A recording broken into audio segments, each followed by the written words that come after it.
జై శ్రీమన్నారాయణ. అందరికీ విశ్వాసనామ సంవత్సర శుభాకాంక్షలు, ఉగాది శుభాకాంక్షలు. మనం ఇప్పుడు ఈ వీడియోలో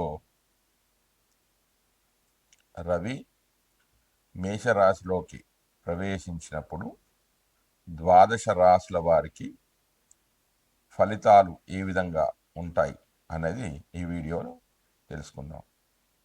అంత ప్రాముఖ్యత ఏమిటి అంటే, మేషరాశిలో రవి స్థితి చెందడం అంటే అది రవికి అది ఉచ్చరాశి. అంటే కేవలం మొత్తం 30 డిగ్రీలు కాదు, మొదటి 10 డిగ్రీల్లో మాత్రమే రవి కానీ కుజుడు కానీ మొదటి ద్రెక్కానంలో మాత్రమే శుభ ఫలితాలు ఇస్తాడు. మిగిలిన ద్రెక్కానం అంటే 10 డిగ్రీలు, మొదటి ద్రెక్కానం అంటే 10, రెండవ అంటే మళ్ళీ 10 నుంచి 20, మూడవ ద్రెక్కానం అంటే 20 నుంచి 30 డిగ్రీలు. రవి కుజులు మొదటి ద్రెక్కానంలో ఆ ఫలితాలను ఇస్తాడు. అంటే శుభ ఫలితాలు కానివ్వండి, పాప ఫలితాలు కానీ ప్రభావితం అనేది చేయడం జరుగుతుంది. కాబట్టి ఆ ఫలితాలు ఏ విధంగా ఉంటాయి, ద్వాదశ రాశుల వారికి ఫలితాలు ఏ విధంగా ఉంటాయి అనేది మనం ఇప్పుడు ఈ వీడియోలో తెలుసుకుందాం. ఆపదాపహర్తారం ధాతారం సర్వసంపదాం లోకాభిరామం శ్రీరామం భూజో భూజో నమామ్యహం. జ్ఞానానందమయం దేవం నిర్మలాస్ఫటికాక్తం ఆధారం సర్వవిద్యానాం హయగ్రీవ ముపాస్మే. మనం ఇప్పుడు ఈ వీడియోలో రవి మేషరాశిలోనికి ప్రవేశించినప్పుడు ద్వాదశ రాశుల వారి యొక్క గోచార ఫలితాలు ఏ విధంగా ఉంటాయి అనేది ఈ వీడియోలో తెలుసుకుందాం. అంత ప్రాముఖ్యత ఏంటంటే, మేషరాశిలో రవికి అది ఉచ్చస్థానం. అంటే మొదటి 10 డిగ్రీలు మాత్రమంటే ఒక్కొక్క డిగ్రీ అంటే ఒక్క రాశిలో మొత్తం ఒక నెల రోజులు ఉంటాడు. అంటే దాదాపుగా 10 నుంచి 12 రోజులు మాత్రమే ప్రభావాలన్నీ, ఇప్పుడు నేను చెప్పబోయే 10-12 రోజులు మాత్రమే ప్రభావాలన్నీ ఎక్కువగా ఉంటాయి. మిగతా దాని తర్వాత సాధారణంగా ఉంటాయి. ఆ ఫలితాలు ఏ విధంగా ఉంటాయి అనేది మనం ఈ వీడియోలో తెలుసుకుందాం. ముందుగా అసలు రవి కారకత్వాలు ఏంటి, రవి యొక్క స్వభావం ఏంటి అంటే, చేతశుద్ధి రమాభిమాన జనకాత్మజారోగ్యదా శక్తిధి కార్యోజాంసి కటు ప్రభావ దహన ఉష్ణోకృష్టు మర్తప రాజ్యం రక్త పటు చతుష్పాదుతనే ముక్తాఖ భోవృద్ధత ఓమేక్ష శుచిరక్త కంటక తరు జ్ఞానోదయ భారవే. అంటే ఇది భావమంజరి 42వ శ్లోకంలో చెప్పారు. ఏమిటంటే, ఇతరులకు అపకారం కోరని మనశుద్ధి, ఇతరులకు ఎప్పుడు కూడా చెడు చేయడు.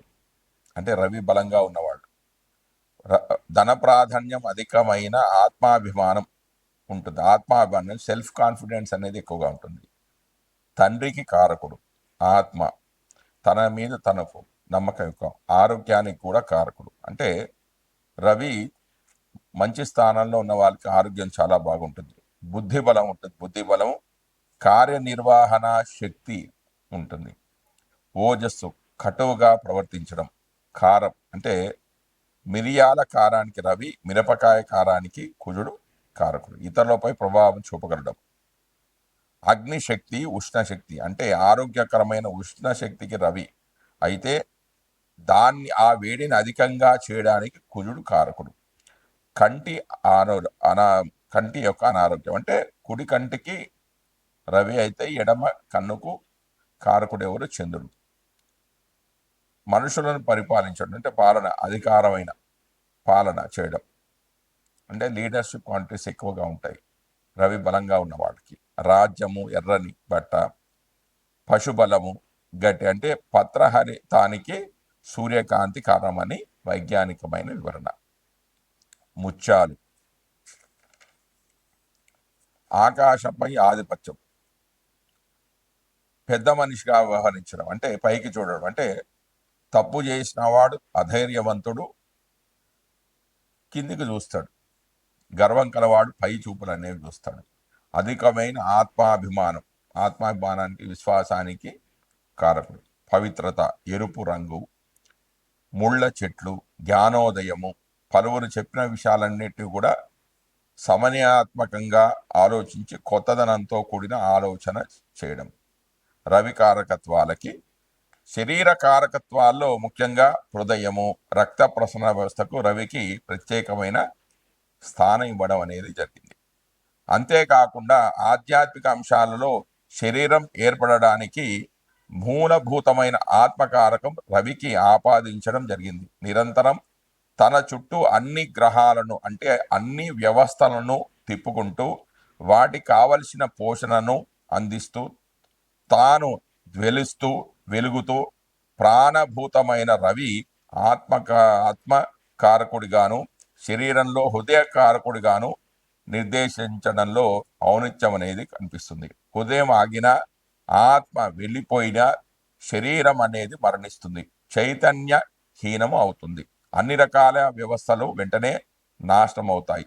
అందుకే రవి అన్నిటికీ కూడా కేంద్రం, హృదయం కేంద్రం కావడం కూడా అటువంటిదే. అందువల్ల హృదయ కారకత్వం రవికి ఇచ్చినట్లుగానే హృదయ సంబంధమైన రోగాలకు, ఆత్మీయత లోపాలకు కూడా రవి కారకుడు అవుతాడు. ఎవరికైతే రవి పాపస్థానంలో ఉంటే వాళ్ళకి గుండెకు సంబంధించిన వ్యాధులు, ఆత్మీయత లోపాలకు అంటే బంధుత్వాలు లేకపోవడం, వారితో సరైన సంబంధాలు లేకపోవడం లాంటివి కూడా జరిగే అవకాశాలు ఉన్నాయి.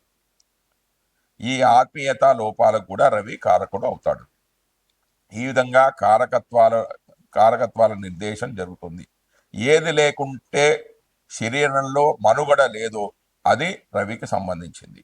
ఏ వ్యవస్థ జననం నుండి మరణం వరకు ఆగిపోకుండా పని చేయాలో దానికి సంబంధించిన అంశాలన్నీ రవికి ప్రతీకలవుతాయి. ఇక్కడ రవి ప్రత్యక్ష ప్రభావం కన్నా పరోక్ష ప్రభావం అనేది అధికంగా ఉంటుంది. ఇక ముఖ్యమైన విషయంలోకి వస్తే గోచార ఫలితాల్లో చూస్తే రవి 3, 6, 10, 11 రాసుల్లో సంచరించే సమయంలో మాత్రమే శుభ ఫలితాలను ఇస్తాడు.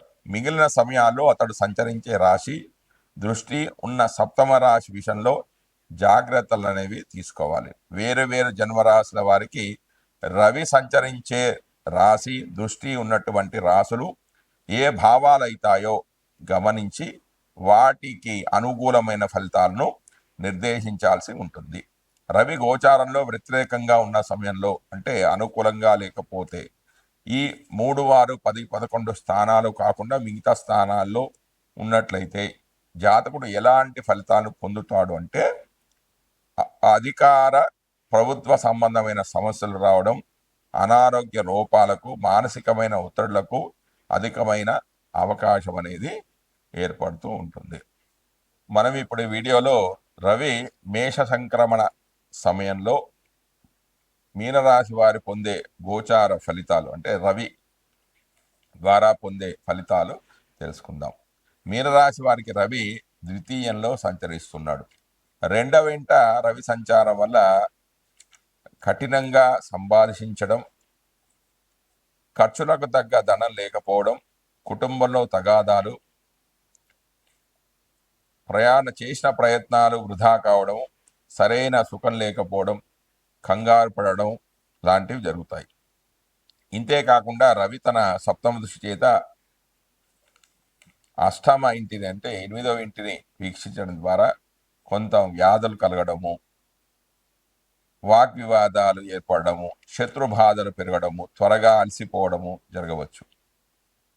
అనుకోని సంఘటనలు జరగడము, దుర్వార్తలు వినవలసి రావడం, అధికంగా ఖర్చులు కావడము, అధికారుల ఆగ్రహానికి గురి కావడము, భార్యతో విరోధాలు వంటివి జరిగే అవకాశం ఉంది.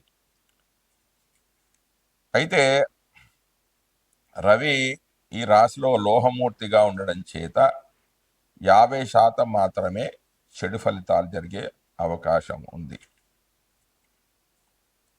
ఈ రాశి వారు ముఖ్యంగా ఈ రాశికి అధిపతి గురువు కాబట్టి గురువుకు సంబంధించిన రెమెడీస్ చేసుకున్న ప్రతి మాస శివరాత్రి రోజున శివుడికి రుద్రాభిషేకం చేసుకోవడం ద్వారా మరియు ప్రతి ఆదివారం రవి హోరా సమయంలో అంటే ఆదివారం ఉదయం 6 నుంచి 7 మధ్యలో రవి యొక్క ధ్యాన శ్లోకాన్ని అంటే జపాకుసుమ సంకాశం కాశపేయ మహాత్యం తమోరం సర్వపాపం ప్రదోష దివాకరం అనే మంత్రాన్ని చదువుకోవడం ద్వారా కుక్కలకు రొట్టెలు పెట్టడం ద్వారా కూడా వీరికి రవి దోషాలు అనేవి తొలగిపోతాయి. మరియు ఆపదుద్ధారక స్తోత్రం కానీ రాముడికి సంబంధించిన ఆలయాలను సందర్శించడం ద్వారా, రాముడికి సంబంధించిన ధ్యాన శ్లోకాలు చదువుకోవడం ద్వారా వీరికి రవి యొక్క చెడు ప్రభావాన్ని తొలగిపోయి ఆ యొక్క భాస్కరుడి యొక్క అనుగ్రహానికి వీళ్ళు పాత్రలయ్యే అవకాశం అనేది ఉంది. జై శ్రీమన్నారాయణ. నేను ఇప్పుడు చెప్పబోయేది రెమెడీస్. అంటే ఎవరి జాతకంలో అయితే సూర్యుడు బలహీనంగా ఉంటాడో వాళ్ళు చేసుకోవాల్సిన పరిహారాలు ఏంటంటే సూర్య శాంతి స్థానం. అంటే సూర్యుడు అశుభంగా ఉన్నప్పుడు అభిష్ట కార్యాలు సిద్ధించడానికై కాశ్మీర కేసరం అంటే కుంకుమ పువ్వు, యష్టి మధుకము, పద్మకం అంటే హిమాలయమున పుట్టు దుర్లభ జాతి వృక్షము, యాలకులు, మనశిల అంటే మనశిల అనియు అందరు దీన్ని మనశిల అంటే మనిషిల అని అంటారు. ఇది అంటే ఇది పేరుడు పదార్థాలు వాడతారు. వట్టివేళ్ళు, వసంత దూతి అంటే శృంగవల్లి పాటల అని దీనికి ఇంకో పేరుంది ఇది. మరియు దేవదారు వృక్షాల యొక్క చెక్క, ఇవన్నీ కూడా స్థాన జలంతో అంటే నీళ్ళలో స్థాన జలంతో కలిపి నీళ్ళలో వేసుకొని స్నానం చేస్తే సూర్యుడికి సంబంధించిన దోషాలు అనేవి పరిష్కారం అవుతాయి. అంతేకాకుండా పురాణ శ్లోకాలు ఉన్నాయి. ఏంటి? జపాకుసుమ సంకాశం కాశ్యపేయ మహాదుతం తమోరం సర్వపాపగ్నం ప్రదోష దివాకరం. ఈ మంత్రాన్ని కానీ వైశిష్ఠుడు రాముడికి ఉపదేశించిన ఆదిత్య హృదయ పారాయణాన్ని చేసుకున్నట్టయితే రవికి సంబంధించిన దోషాలన్నీ కూడా తొలగిపోయి రవి శుభ ఫలితాలను ఇవ్వడం జరుగుతుంది. జై శ్రీమన్నారాయణ.